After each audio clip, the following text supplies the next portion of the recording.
Sir. क्या बचा हुआ था उसमें बताओ।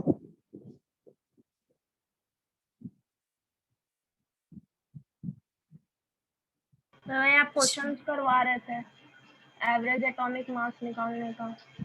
अच्छा, चलो उसमें हम लोग एटॉमिक मॉडल्स के बारे में तो डिस्कस कर लिए थे।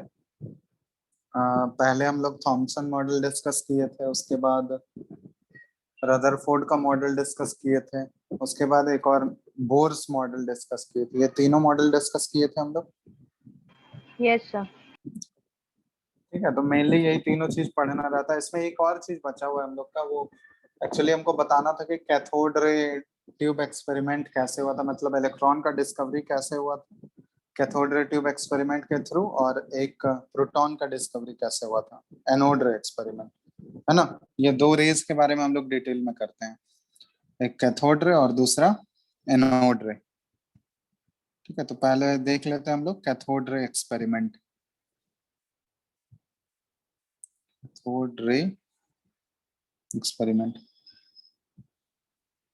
जिसके थ्रू इलेक्ट्रॉन्स का डिस्कवरी हुआ था, जे जे थॉमसन ये एक्सपेरिमेंट परफॉर्म किया था, कैथोड रे ट्यूब एक्सपेरिमेंट। तो इसमें एक जनरली एक ट्यूब यूज किया गया था। ठीक है, वैक्यूम ट्यूब था। वैक्यूम समझते हो ना, उसके अंदर जो भी एयर था ना, सारा एयर निकाल दिया गया था। ठीक है, बहुत कम एयर वहां पे बचा हुआ था, या वैक्यूम पूरा वैक्यूम कर दिया गया था, एयर सारे मोस्टली उससे निकाल दिए गए थे। ठीक है, और उसको जो है बहुत ही हाई वोल्टेज एक बैटरी से कनेक्ट कर दिया गया था उस ट्यूब को। ठीक है, हम लोग ड्रॉ कर सकते हैं इसको ऐसे। जैसे देखो, दिख रहा है स्क्रीन तुम लोगों को। Yes sir. उसको हम लोग डिस्चार्ज ट्यूब भी बोलते हैं। तो हम ड्रॉ कर रहे हैं यहाँ पे, तुम लोग साथ साथ ड्रॉ कर लेना। जैसे ये है, इस तरह से एक ट्यूब लिया गया था, और ये ऐसा ट्यूब था। ठीक है, और इसमें से दो इलेक्ट्रोड्स लिया गया था, मेटल के इलेक्ट्रोड्स, मेटालिक रॉड्स बोलते हैं, जिसमें एक कैथोड होता है, दूसरा एनोड होता है। हम लोग दो रॉड यहाँ पर सेलेक्ट किए, और इसको जो है बैटरी से कनेक्ट किया गया, बहुत ही हाई वोल्टेज बैटरी से। बैटरी का नोटेशन अगर देखोगे, हम लोग ऐसे होता है एक, ऐसे हम लोग शो करते हैं।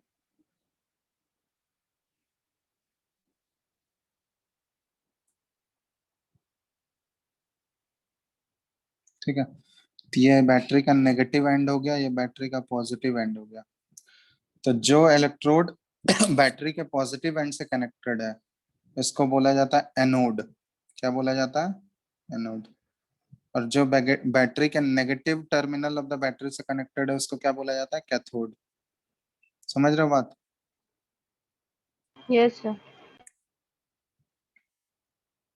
ठीक है, ये बहुत ही very high voltage source, very high voltage source.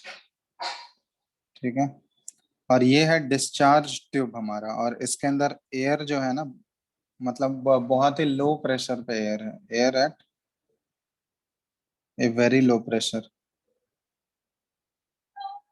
एक तो बहुत ही थोड़ा सा एयर है, और उसका प्रेशर जो है ना बहुत ही कम प्रेशर है। ठीक है, और इसको हम लोग बोलते हैं, ये क्या कहलाता है? Discharge tube. Discharge tube. ठीक है, तो इस तरह का सेटअप है कुछ। ठीक है, यहाँ पे देखोगे, इससे एयर निकालने के लिए हम लोग क्या करते हैं, एक छोटा सा यहाँ पे, एक यहाँ पे देखोगे, वैक्यूम क्रिएट करने के लिए यहाँ पे एक छोटा सा हम लोग यहाँ होल कर देते हैं। ठीक है, और यहाँ पे एक नोजल लगा दिया जाता है। ये नोजल कुछ इस टाइप का रहता है, ये नोजल है वैक्यूम क्रिएट करने के लिए। उसको ऐसे कर सकते हो, टू वैक्यूम, मतलब सारा एयर रिमूव करने के लिए हम लोग वो इस टाइप का नोजल दे देते हैं यहाँ पे।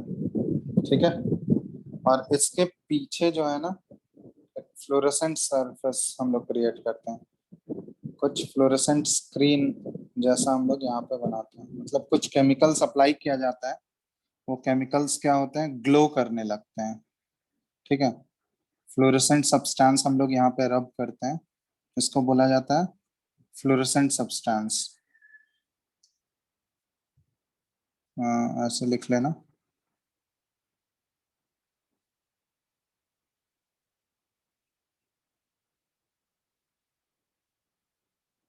ठीक है, ये कुछ इस टाइप का सेटअप होता है। अब यहाँ देखो क्या हुआ था, ड्रॉ कर लिया, पहले तुम लोग ड्रॉ कर लो इसको।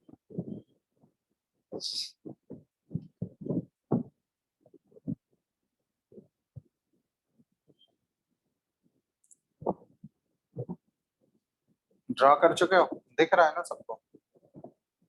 Yes sir. Yes sir. ठीक है, ड्रॉ कर लो इसको।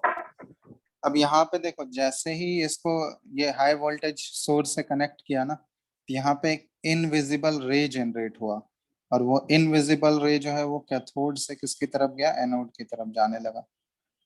ठीक है, और ये नेगेटिवली चार्ज था। वो कैसे नेगेटिव चार्ज था वो अभी हम लोग देखेंगे। ठीक है, जिसको कि कैथोड रेज बोला जाता है। ये जो रेज जा रहा है ये कहलाते हैं कैथोड रेज। ठीक है, पहले इसको ड्रॉ करो, फिर इसको हम लोग डिस्कस करते हैं इस एक्सपेरिमेंट के बारे में।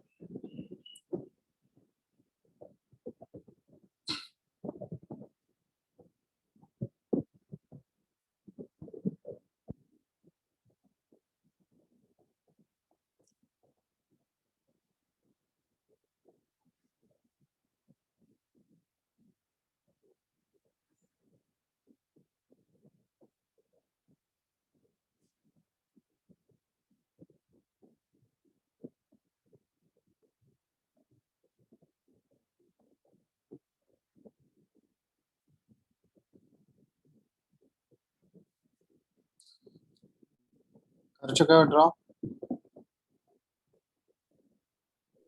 Yes sir.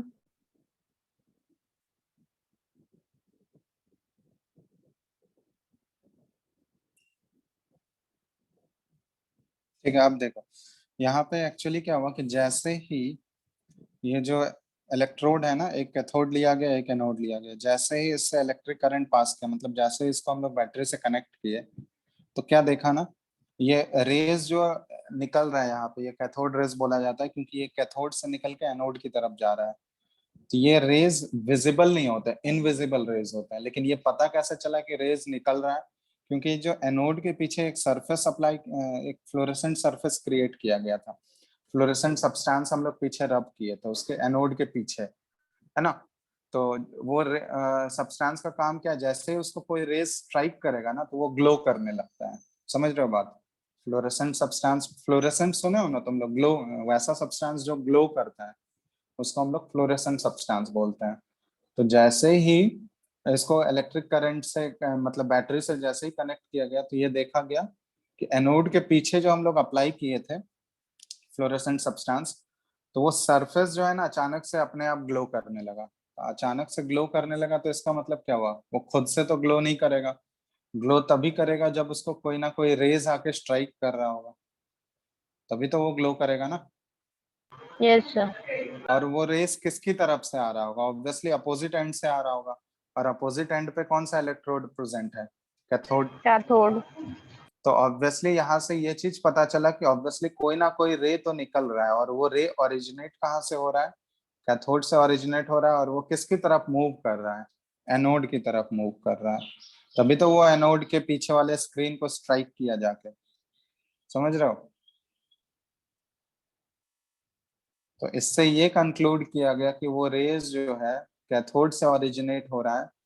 ठीक है, और वो एनोड की तरफ जा रहा है, एनोड की तरफ जा रहा है, इसका मतलब हम लोग उसको क्या बोलेंगे, कैथोड से ओरिजिनेट होने वाले रेज को नाम क्या रख दिया गया उसका, कैथोड रेज। नाम क्या रख दिया गया उसका, कैथोड रेज। Cathode rays. ठीक है, तो इसको हम लोग ऐसे लिख सकते हैं यहाँ पे इसके बारे में कि व्हेन ए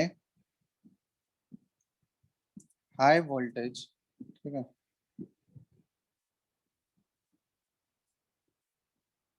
इलेक्ट्रिक करंट, ठीक है, लिखते जाना साथ में तुम लोग। When A high voltage electric current is passed through the discharge tube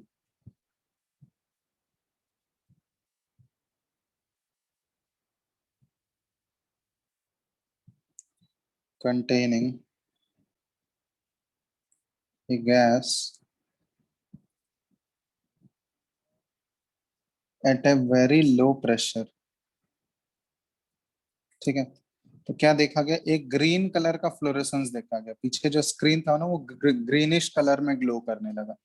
एक green fluorescence is seen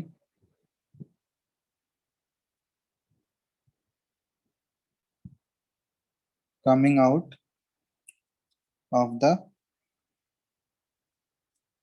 other end of the discharge tube।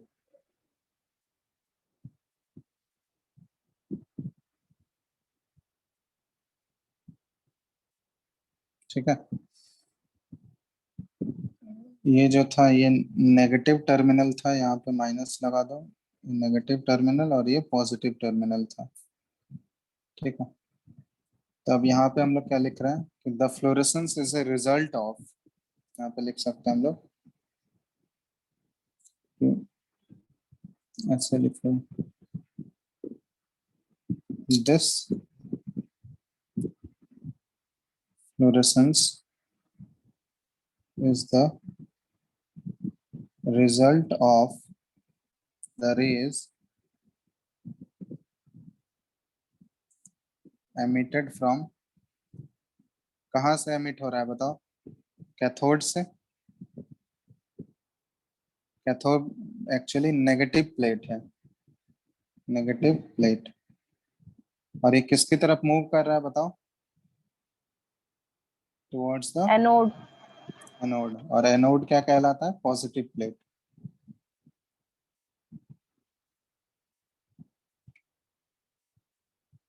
In the discharge tube,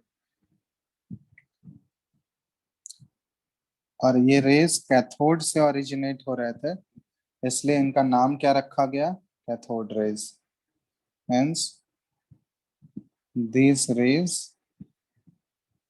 are called, क्या बोला गया इनको बताओ,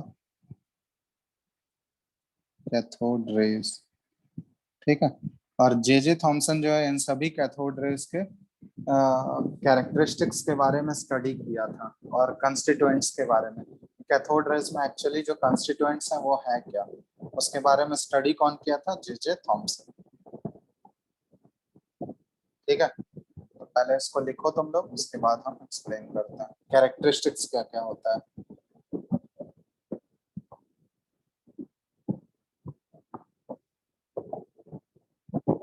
ये एक्चुअली जो एक्सपेरिमेंट परफॉर्म किया था शुरुआत में वो था विलियम क्रूक्स, है ना, एक फिजिशियन था विलियम क्रूक्स, ये उसका नाम था साइंटिस्ट का, विलियम क्रूक्स।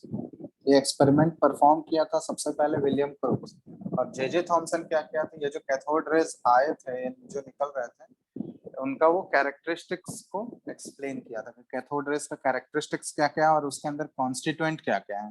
ठीक है, और वही एक्सप्लेन किया था कि कैथोड रेज के अंदर जो कॉन्स्टिट्यूएंट है ना वो नेगेटिवली चार्ज पार्टिकल है, जिसको हम लोग इलेक्ट्रॉन्स बोलते हैं। इसलिए इलेक्ट्रॉन का जो डिस्कवरी है वो हम लोग जे जे थॉमसन बोल देते हैं कि जे जे थॉमसन किया था। ठीक है, समझ रहे हो ना बात। Yes sir. तो जे जे थॉमसन एक्चुअली क्या किया था, जे जे थॉमसन यहाँ पे लिख सकते हो, studied the characteristics and the constituents of cathode rays. ठीक है, इसके बारे में ये पढ़ा था, स्टडी किया था। क्या, तो पहले लिखो, फिर उसके बारे में हम लोग देखेंगे क्या क्या कॉन्स्टिट्यूएंट्स होता है कैथोड रेज का, और उसका कैरेक्टरिस्टिक्स क्या क्या होता है।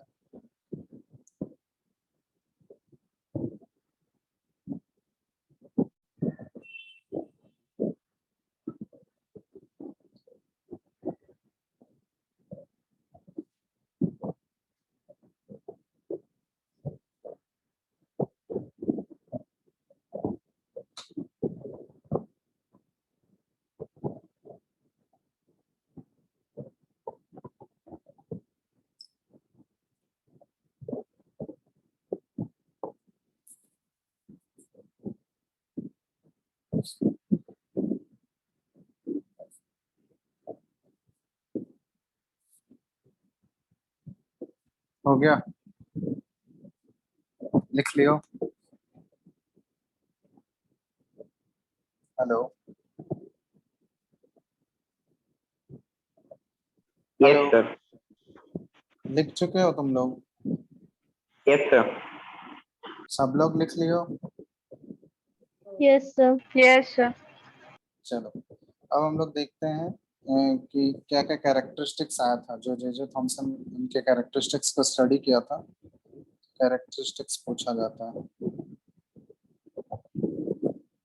कैरेक्टरिस्टिक्स या फिर प्रॉपर्टीज दोनों सेम चीज है ऑफ कैथोड रेज।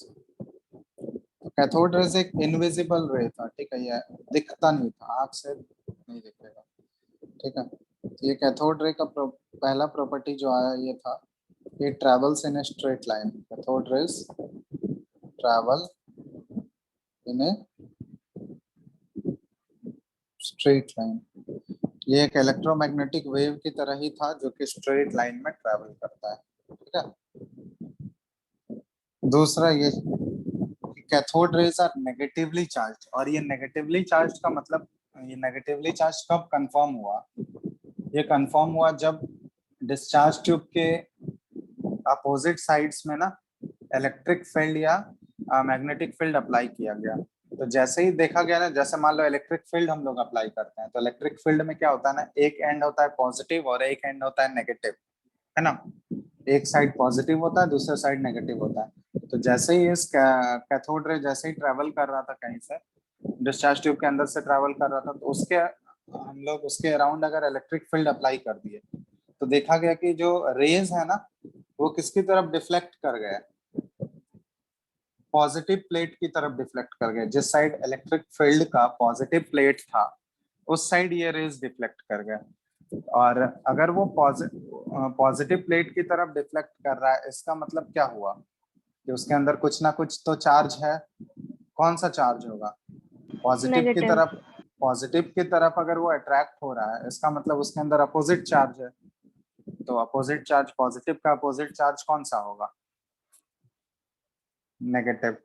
तो उससे कंफर्म हुआ कि जो कैथोड रेज हैं उसके अंदर कौन से पार्टिकल्स प्रेजेंट हैं? नेगेटिवली चार्ज्ड पार्टिकल्स प्रेजेंट हैं। समझ में आ रहा है बात? Yes sir. ठीक है, तो हम लोग बोल सकते हैं कि cathode rays are deflected bye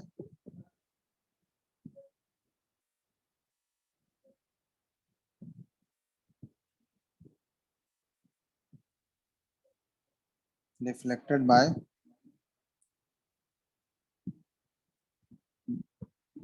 the presence of electric field and magnetic field। समझ रहे हो?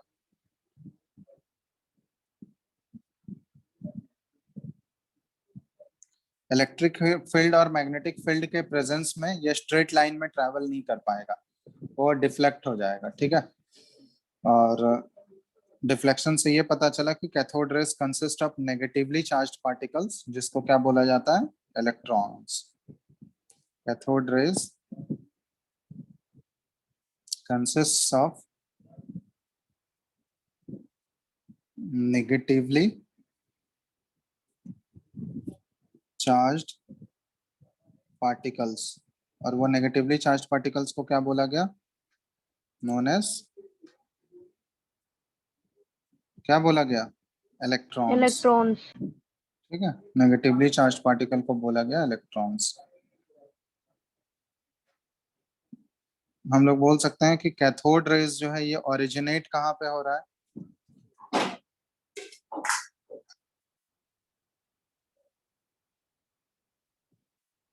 ओरिजिनेट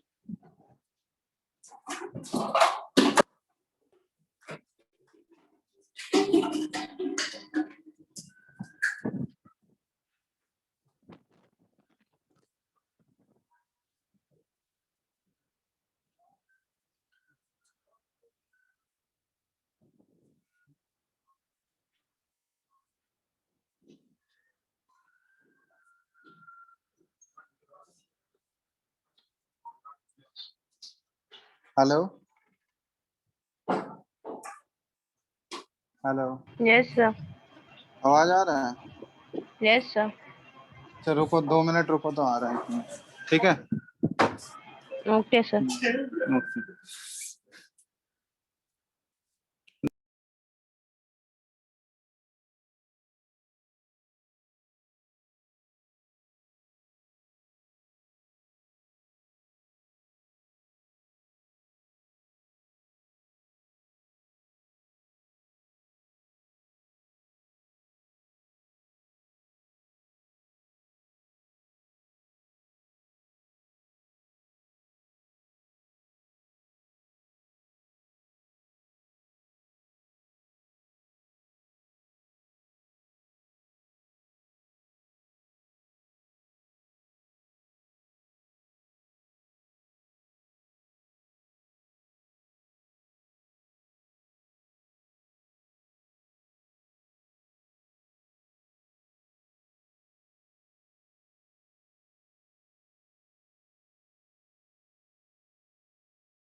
हेलो, आ यस रहा है सर। आवाज?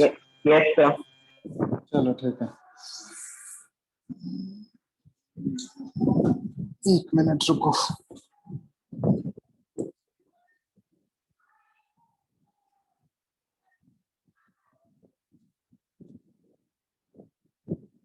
ठीक है, हम लोग कैथोड रेस का क्या लिख रहे थे? प्रॉपर्टीज स्टडी कर रहे थे ना।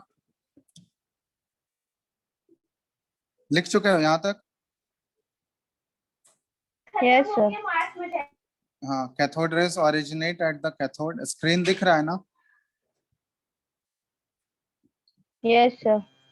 ओरिजिनेट हो रहा है कैथोड पे, और किसकी तरफ ट्रैवल कर रहा है ये? And anode. ट्रैवल टुवर्ड्स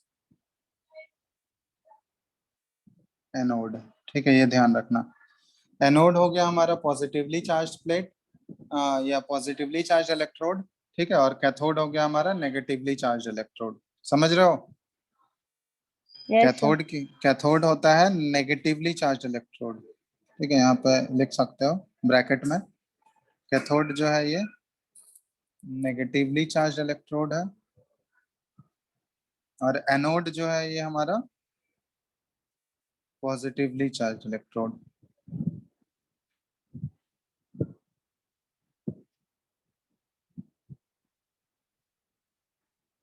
ठीक है।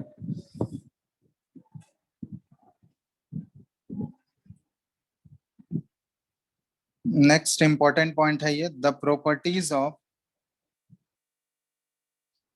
The cathode raise. The properties of the cathode rays do not depend on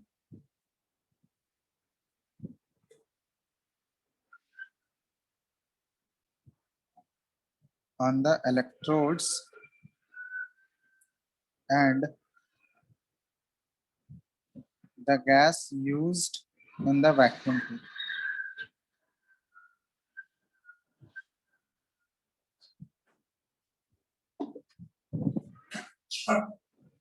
ठीक है, the properties of the cathode rays do not depend on the electrodes and gas used in the vacuum tube.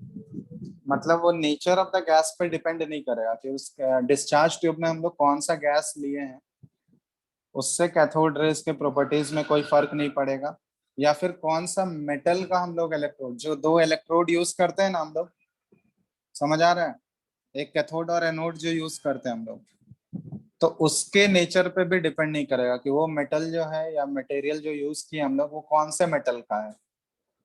वो कोई भी metal हो और कोई भी gas हो उस ट्यूब के अंदर, कैथोड रेस का प्रॉपर्टीज क्या होगा, वो सेम रहेगा। समझ रहे हो बात? Yes sir. क्यों ऐसा हो रहा है? क्योंकि कैथोड रेस के अंदर एक्चुअली क्या है, इलेक्ट्रॉन्स ही प्रेजेंट है ना। कैथोड रेस का मेन कंस्टिट्यूएंट जो है वो क्या है, इलेक्ट्रॉन है। और इलेक्ट्रॉन किसी भी एटम से निकले, इलेक्ट्रॉन का कैरेक्टरिस्टिक्स डिफरेंट होगा क्या? ऐसा थोड़ी है कि सोडियम के अंदर जो इलेक्ट्रॉन होगा वो डिफरेंट होगा और मैग्नीशियम के अंदर जो इलेक्ट्रॉन होगा वो अलग होगा। ऐसा हो सकता है क्या? No sir. इलेक्ट्रॉन तो किसी भी एटम का इलेक्ट्रॉन हो, इलेक्ट्रॉन का प्रॉपर्टीज क्या रहेगा, सेम रहेगा या नहीं, बताओ। यस सर, सेम रहेगा। आइदर वो एल्यूमिनियम से इलेक्ट्रॉन निकले या फिर मैग्नीशियम से निकले, बात तो बराबर ही है। दोनों का प्रॉपर्टीज डिफरेंट होगा क्या या सेम होगा? सर सेम होगा। सेम होगा। तो इसलिए हम लोग बोलते हैं कि कैथोड रेज जो है वो नेचर ऑफ द गैस, मतलब हम लोग कौन सा गैस लिए हैं उस ट्यूब में, उस पर डिपेंड नहीं करेगा। और ना ही वो नेचर ऑफ इलेक्ट्रोड पे डिपेंड कर रहा है कि हम लोग कौन से मेटल का इलेक्ट्रोड लिए हैं, उससे भी कोई फर्क नहीं पड़ता है। ठीक है। कैथोड रेज बिल्कुल इंडिपेंडेंट है उन सभी चीजों पे। समझ में आ गया? यस और नो? Yes sir. ये सारे कुछ कुछ इंपॉर्टेंट पॉइंट्स हैं कैथोड रेज से रिलेटेड। ये कैरेक्टरिस्टिक्स हो गया कैथोड रेज, ये याद रखना तुम लोग। ठीक है, क्वेश्चन पूछा जाता है इससे, कैरेक्टरिस्टिक्स ऑफ कैथोड रेज लिखो, तो एटलीस्ट 3-4 पॉइंट तुम लोग को लिखना होगा, 3-4 प्रॉपर्टी लिखना होगा। ठीक है, इसमें से कोई भी 3-4 पॉइंट याद रख सकते हो तुम लोग। कोई दिक्कत?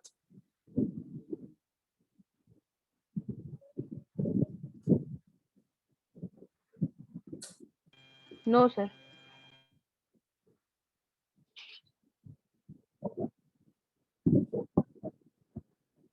चलो, कोई दिक्कत नहीं ना?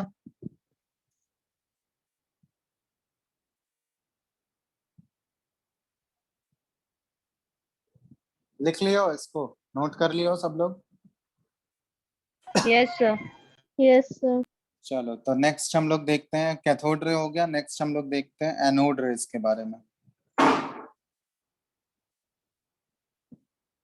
तो एनोड रेज के लिए क्या किया था ना, इसी डिस्चार्ज ट्यूब में एक थोड़ा सा मॉडिफिकेशन किया था। तो एक्चुअली डिस्कवरी ऑफ प्रोटॉन जब हम लोग पढ़ते हैं तो उसमें एनोड रेज आता है। ठीक है, तो इसी एक्सपेरिमेंट में थोड़ा सा मॉडिफिकेशन हुआ था। जो मॉडिफिकेशन कौन किया था? गोल्डस्टीन, जो कि प्रोटॉन को डिस्कवर किया था। याद है? Yes proton sir. का प्रोटॉन का डिस्कवरी कौन किया था? गोल्डस्टीन। ठीक है, तो उसमें हम लोग देखते हैं ये कैसा डिस्चार्ज ट्यूब था एनोड रे का। तो कुछ इस टाइप का था, थोड़ा सा इसमें मॉडिफिकेशन था।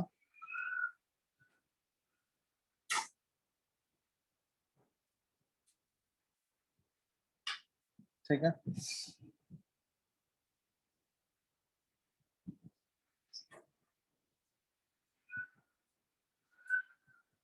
एनोड, और ये यहाँ पे परफोरेटेड कैथोड लिया था। परफोरेटेड समझते हो, बीच में होल था, है ना।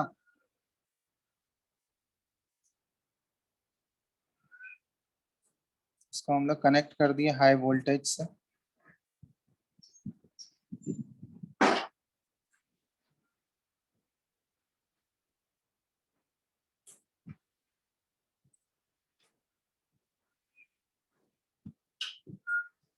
दिख रहा है ना स्क्रीन सबको? Yes sir. ठीक है, ड्रॉ करते जाओ, साथ में ही ड्रॉ करो तुम लोग भी।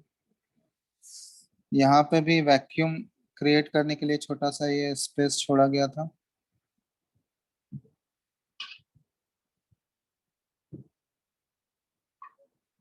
ठीक है,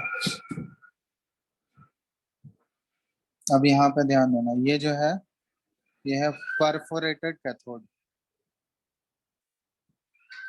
परफोरेटेड मतलब क्या होता है कि इसमें छोटा छोटा होल क्रिएट किया गया था। ठीक है, और ये था एनोड, ये positive end of the battery, ये है नेगेटिव।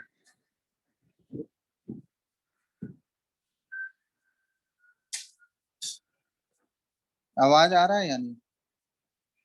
यस सर, आ रहा है। पॉजिटिव और ये नेगेटिव है, ठीक है। इसके अंदर भी एयर है, air at very low pressure,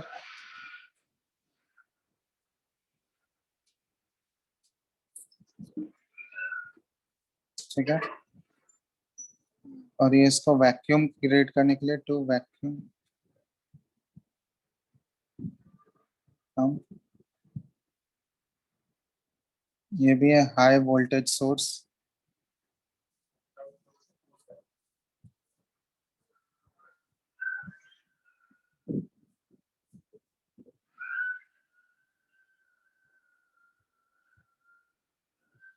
ठीक है। अब यहाँ देखो, यहाँ पे क्या किया था ना, जैसे ही इलेक्ट्रिक फील्ड अप्लाई किया गया था, मतलब इलेक्ट्रिक करंट जैसे ही पास किया, तो यहाँ पे ये देखा कि अब ये जो रेस जनरेट हो रहा है ना, वो रेस कहाँ से जनरेट हो रहा है। अब यहाँ भी ये देखो, ये इसके पीछे कैथोड के पीछे एक फ्लोरेसेंट सरफेस ये अप्लाई किया, मतलब फ्लोरेसेंट सरफेस क्रिएट किया, फ्लोरेसेंट सब्सटेंस यहाँ पे अब्रप्ट किया, ठीक है। तो इस केस में ये देखा था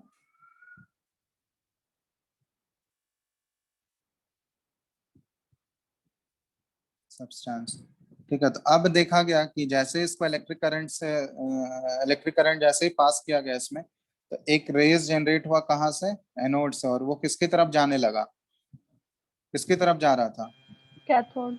कैथोड की तरफ। इसलिए और वो पता कैसे चला कैथोड की तरफ जा रहा है, कि कैथोड के पीछे वाला जो सरफेस था ना, वो क्या होने लगा, अचानक से ग्लो करने लगा। तो अचानक से ग्लो करने लगा, इसका मतलब क्या हुआ कि ऑब्वियसली उसको कोई ना कोई रे आके स्ट्राइक किया है। अब वो रे आके स्ट्राइक किया है, तो वो रेज अपोजिट साइड से ही आके स्ट्राइक किया होगा। तो अपोजिट साइड में कौन सा इलेक्ट्रोड प्रेजेंट है, यहाँ पे एनोड है ना। तो ऑब्वियसली यहाँ पे रेज जो जनरेट हो रहा होगा, वो कहाँ से जनरेट हो रहा होगा बताओ, एनोड से। एनोड से, ठीक है।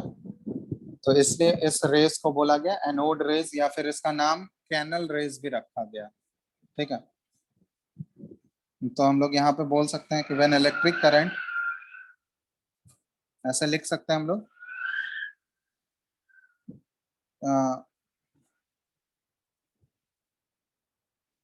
when high voltage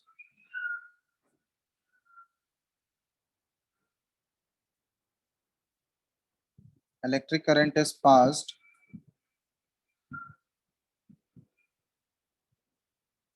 through the discharge tube,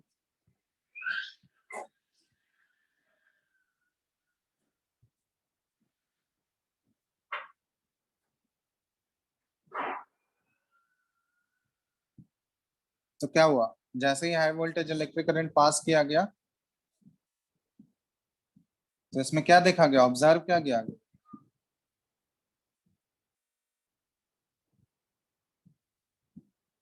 he found that, हम लोग बोल सकते हैं कि पॉजिटिवली चार्ज रेज, है ना, दिख रहा है ना स्क्रीन सबको, यस सर। पॉजिटिवली चार्ज, साथ साथ लिखते जाना तुम लोग, where emitted from the anode which traveled towards cathode in the discharge tube,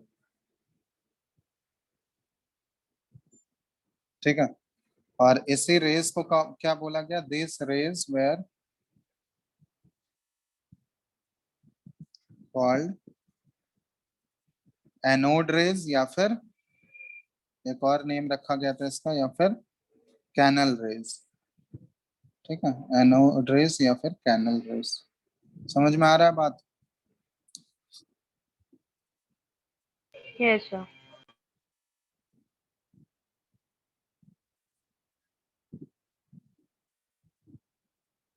और यहाँ पे ये जो इलेक्ट्रिक फील्ड जैसे ही, वो कैसे पता चला कि पॉजिटिवली चार्ज था, तो पॉजिटिवली चार्ज पता करने के लिए इलेक्ट्रिक फील्ड अप्लाई किया गया।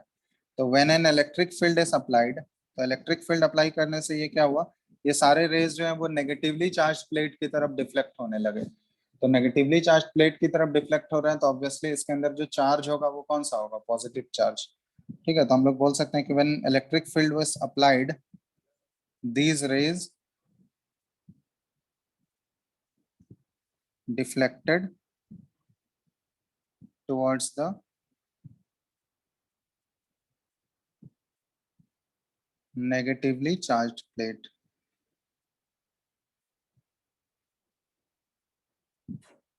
ठीक है,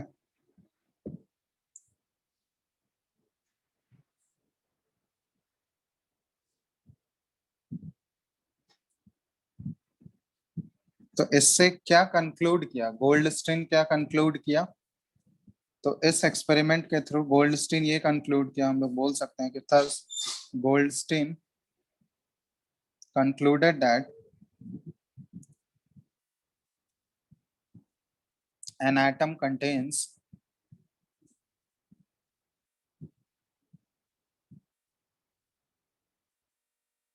इलेक्ट्रॉन के साथ साथ उसके पास एक पॉजिटिवली चार्ज्ड पार्टिकल भी रहता है, ठीक है, positively charged particle along with the electrons, ठीक है, इलेक्ट्रॉन्स के साथ साथ एटम के अंदर कुछ ना कुछ पॉजिटिवली चार्ज्ड पार्टिकल्स भी है, जिसको नाम क्या दिया गया? Protons. These positively charged particles were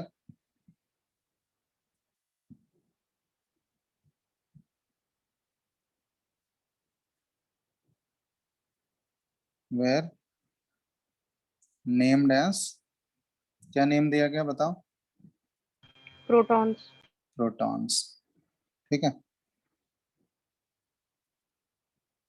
और ये रेस कहाँ से ओरिजिनेट हो रहा था? एनोड से ओरिजिनेट हो रहा था और कैथोड की तरफ जा रहा था, इसलिए इसका नाम एनोड रेस भी रखा गया। कैथोड रेस का नाम कैथोड क्यों रखा गया था? कैथोड रे, क्योंकि वो कैथोड से ओरिजिनेट हो रहा था और एनोड की तरफ जा रहा था। यहाँ पे ये एनोड से ओरिजिनेट हो रहा है और कैथोड की तरफ जा रहा है, ठीक है। तो ये चीज था एनोड रेस के बारे में।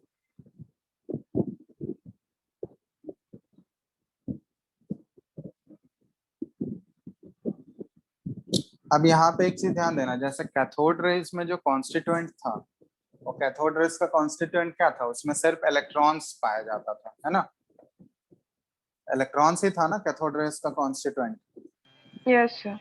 लेकिन एनोड रेस के कॉन्स्टिट्यूएंट में क्या है? जैसे मान लो किसी एक एटम से अगर इलेक्ट्रॉन निकल जाएगा, तो इलेक्ट्रॉन निकलने के बाद जो बच गया, जैसे मान लो हाइड्रोजन है, हाइड्रोजन छोड़ दो, हीलियम है, जैसे हीलियम से एक इलेक्ट्रॉन अगर निकल गया, तो एक इलेक्ट्रॉन निकलने के बाद जो हीलियम का न्यूक्लियस बचेगा ना, उसको हम लोग बोलते हैं पॉजिटिवली चार्ज्ड पार्टिकल। तो हीलियम से एक इलेक्ट्रॉन अगर निकल गया, हीलियम के पास टोटल होते कितने हैं? 2 इलेक्ट्रॉन्स होते हैं, है ना। Yes sir. हीलियम से अगर एक इलेक्ट्रॉन निकल गया तो उसका एक न्यूक्लियस बचा, तो उसको हम लोग पॉजिटिवली चार्ज्ड पार्टिकल बोलते हैं। तो वो जो पॉजिटिवली चार्ज्ड पार्टिकल है वो एनोड रेस का मेन कंस्टिट्यूएंट है। तो जैसे मान लो एक बार अगर हीलियम गैस हम लोग लिए हैं, तो हीलियम गैस का जो न्यूक्लियस बचा हुआ है, उस न्यूक्लियस का मास कितना होगा? मास तो जो हीलियम एटम का मास है, क्योंकि इलेक्ट्रॉन का मास, इलेक्ट्रॉन अगर निकल भी गया तो उससे कोई फर्क पड़ेगा क्या? बोलो, इलेक्ट्रॉन अगर निकल भी गया तो उससे कोई फर्क पड़ेगा? इलेक्ट्रॉन का मास तो काउंट नहीं होता है ना एटम में, काउंट होता है क्या? No sir. नहीं। तो एक इलेक्ट्रॉन निकल भी गया तो उससे मास पे कोई फर्क नहीं पड़ेगा, और जो पॉजिटिवली चार्ज पार्टिकल जो बचा हुआ है एक इलेक्ट्रॉन निकलने के बाद, उसका मास क्या होगा? वही सेम एज हीलियम एटम का मास। तो हीलियम एटम का मास कितना होता है? 4 AMU, तो उसका भी मास 4 AMU ही होगा। अब मान लो वही गैस को अगर हम लोग रिप्लेस कर दें आर्गन गैस से, तो आर्गन अगर रिप्लेस कर दिए उसको, तो आर्गन से एक इलेक्ट्रॉन अगर निकाल दोगे, तो अब वो जो पॉजिटिवली चार्ज पार्टिकल बच गया, वो जो न्यूक्लियस बचा, अब क्या हीलियम का न्यूक्लियस बचा या आर्गन का न्यूक्लियस हो गया? आर्गन का आर्गन का। न्यूक्लियस। अब आर्गन का मास क्या होगा? हीलियम के मास से तो डिफरेंट हो जाएगा ना, यस सर। समझ रहे हो। आर्गन का मास होता है 40 AMU और हीलियम का मास 4 AMU था। तो यहाँ पे क्या देख रहे हैं, जैसे ही हम लोग गैस चेंज करते जा रहे हैं, गैस चेंज करने से वो जो पॉजिटिवली चार्ज पार्टिकल जो मिल रहे थे हम लोग को एनोड रेस के अंदर, तो पॉजिटिवली चार्ज पार्टिकल का नेचर भी क्या होते जा रहा है? चेंज हो रहा है या नहीं हो रहा है? उसके प्रॉपर्टीज भी चेंज होंगे या नहीं होंगे? यस और नो? सर होंगे। चेंज होंगे। तो इसलिए हम लोग बोलते हैं कि एनोड रेज जो है ना वो डिपेंड करता है, नेचर ऑफ द गैस पे भी डिपेंड करेगा, क्योंकि गैस अगर हम लोग चेंज करते जाएंगे तो एनोड रेज के अंदर जो पार्टिकल्स प्रेजेंट है, जो कॉन्स्टिट्यूएंट प्रेजेंट है, उनका नेचर भी क्या होते जाएगा, उनका कैरेक्टरिस्टिक्स भी क्या होते जाएगा, वो चेंज होते जाएगा, उसका चेंज होता प्रॉपर्टीज। जाएगा। लेकिन कैथोड रेज में ऐसा नहीं था, क्योंकि कैथोड रेज में मेनली क्या था, इलेक्ट्रॉन्स पाया जा रहा था ना। इलेक्ट्रॉन्स तो किसी भी गैस से इलेक्ट्रॉन निकले उससे कोई फर्क पड़ेगा क्या? सारे नहीं। एलिमेंट, इलेक्ट्रॉन तो सबका एक ही जैसा रहेगा, उसका प्रॉपर्टीज तो डिफरेंट नहीं रहेगा। लेकिन कैथोड रेज में क्या है, एक्चुअली वो इलेक्ट्रॉन निकल जाने के बाद जो न्यूक्लियस बचा हुआ है वो कैथोड रेज में पाया जाता है, सॉरी एनोड रेज में पाया जाता है। तो एनोड रेज का जो कॉन्स्टिट्यूएंट है वो क्या है, वो जो एक इलेक्ट्रॉन निकल जाने के बाद जो न्यूक्लियस बचेगा, पॉजिटिवली चार्ज्ड न्यूक्लियस, वो है एनोड रेज का मेन कंस्टिट्यूएंट। तो एनोड रेज के कंस्टिट्यूएंट में अगर गैस तुम चेंज करते जाओगे तो एनोड रेज के कंस्टिट्यूएंट का प्रॉपर्टीज भी क्या होते जाएगा, वो चेंज होते जाएगा। चेंज इसलिए एनोड रेज जो है वो नेचर ऑफ द गैस पे डिपेंड करेगा या नहीं करेगा, ये बताओ। करेगा। करेगा। तो एनोड रेज जो है वो नेचर ऑफ द गैस पे डिपेंड करता है, बट कैथोड रेज जो है वो नेचर ऑफ द गैस पे डिपेंड नहीं करता है। ठीक है, तो हम लोग यहाँ पे लिखते हैं कैरेक्टरिस्टिक्स ऑफ एनोड रेज।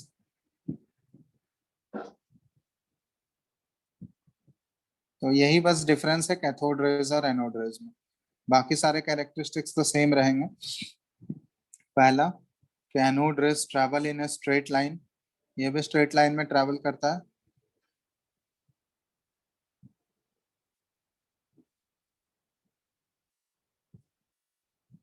ठीक है, दूसरा anode rays consist of positively charged particles,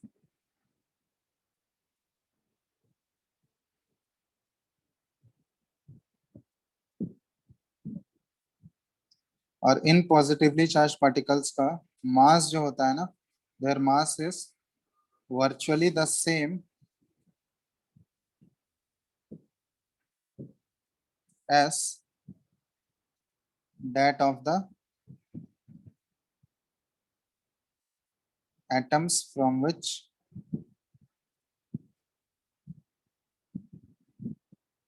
they are derived। ठीक है, जिस गैस से वो पॉजिटिवली चार्ज पार्टिकल डिराइव हुआ है, उस पॉजिटिवली चार्ज पार्टिकल का मास जो होगा ना वो सेम होगा उस एटम से, बिल्कुल सेम, एग्जैक्टली सेम रहता है, क्योंकि वहां पे हम लोग बोलते हैं कि इलेक्ट्रॉन का लॉस होने से उसके मास में उतना ज्यादा इफेक्ट नहीं हुआ होगा, उसके मास में फर्क नहीं पड़ता है, क्योंकि इलेक्ट्रॉन का मास जो है वो नेग्लिजिबल होता है ना।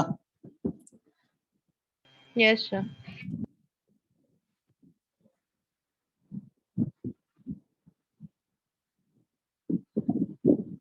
Anode rays are deflected by, ये भी इलेक्ट्रिक फील्ड और magnetic, deflected by electric and magnetic fields. ठीक है,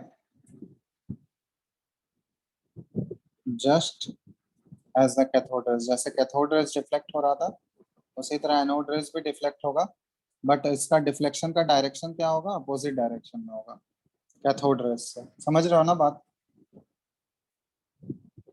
yes sir. But in opposite directions. ठीक है, चौथा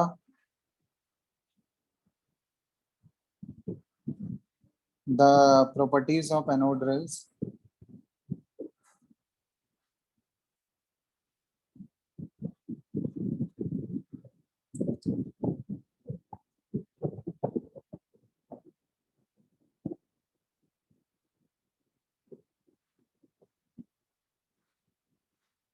depends on the nature of the gas। ये nature of the gas पे depend करता है, nature of the gas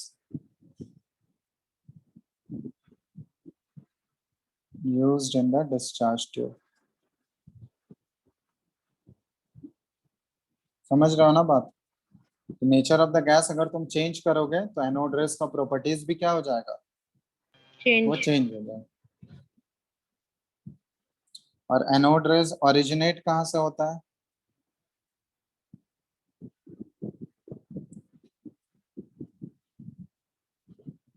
from the anode, anode से ओरिजिनेट होगा एंड ट्रेवल टुवर्ड्स,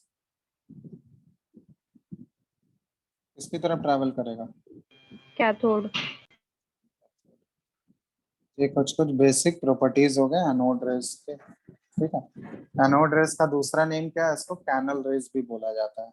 समझ रहे हो ना? प्रॉपर्टीज ऑफ एनोड रेस या फिर कैनल रेस, तो इसको लिख लो तुम लोग।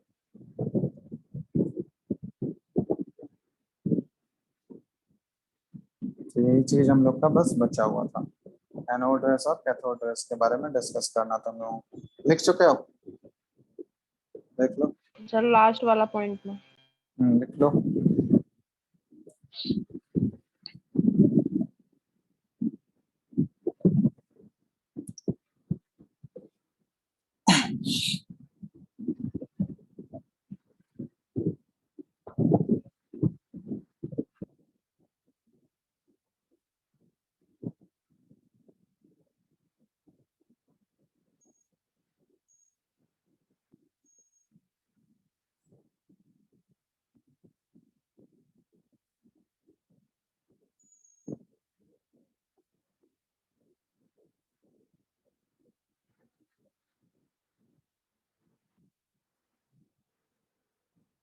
हो गया? Yes sir. तो देख लो यहाँ पे तुम लोग का ये चैप्टर भी खत्म हो गया। अब तो कुछ और बचा नहीं है इस चैप्टर में। देख लो एक बार, कुछ पूछना है तो इस चैप्टर से रिलेटेड एक बार एनसीईआरटी में तुम लोग चेक करो, और कुछ बचा हुआ है क्या इस चैप्टर का? No sir. एनसीईआरटी बुक है तुम लोगों के पास? Yes sir. Yes sir. तो उसमें चेक करो और कुछ बचा हुआ है इस चैप्टर से रिलेटेड। बुकलेट है तुम लोगों के पास इस चैप्टर का? Yes sir. बुकलेट से भी आप क्वेश्चंस तुम लोग ट्राई कर सकते हो। तो तुम लोग का देखो, चैप्टर तो खत्म हो गया, तुम लोग का होमवर्क रहेगा एनसीईआरटी का एक्सरसाइज तुम लोग कंप्लीट कर लिया? इस चैप्टर का बनाया हो एनसीईआरटी का? सर इस चैप्टर का नहीं, पिछला चैप्टर का दिया था। हाँ, तो ये एनसीईआरटी का एक्सरसाइज तुम लोग को कंप्लीट करना है इस चैप्टर का पूरा। और प्लस बुकलेट जो है ना, उसका ऑब्जेक्टिव वाला क्वेश्चंस होगा ना, ऑब्जेक्टिव एक्सरसाइज